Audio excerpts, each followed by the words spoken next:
চারিদিকে সবুজে ঘেরা বড়শিঙা চা বাগানে মহিলা পরিচালনা করলেন বাসন্তী মাতার পুজো।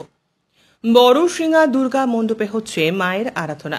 কর্মকর্তা রাজেশ রি CNN এর সাংবাদিক নিহার কান্তি রায়কে জানালেন, বড়শিঙা মহিলা সমিতির ব্যবস্থাপনায় এই পুজো অনুষ্ঠিত হচ্ছে।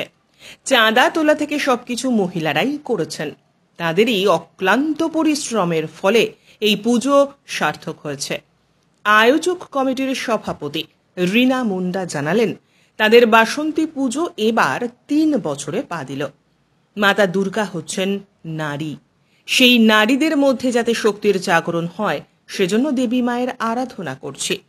অসুরূপী সমাজের অশুভ শক্তিকে পরাজিত করতে পারি। মায়ের কাছে আশীর্বাদ প্রার্থনা আমাদের।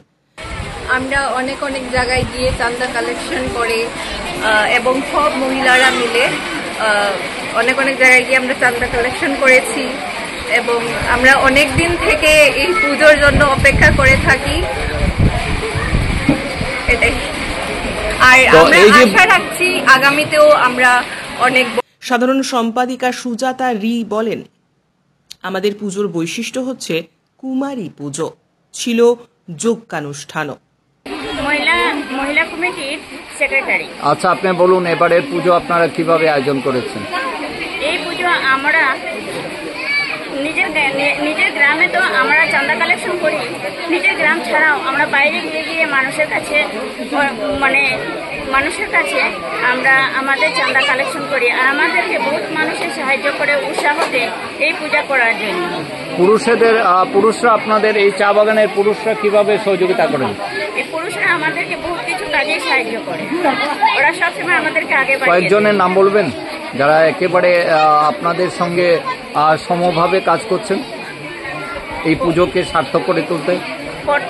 প্রথম পুরুষের নাম হইল রাজেশ রি, সেকেন্ড রাজেন রি, থার্ড বীরেশ্রী।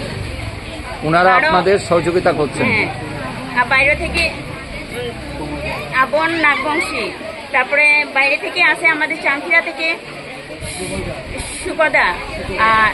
সুকদাস, আর উদারবন থেকে আসেন বজরং দলের তাপস প্রকাশ। সকলে মিলে আমাদেরকে সাহায্য করে। তো সবার সহযোগিতায় আপনারা এই পুজো করছেন।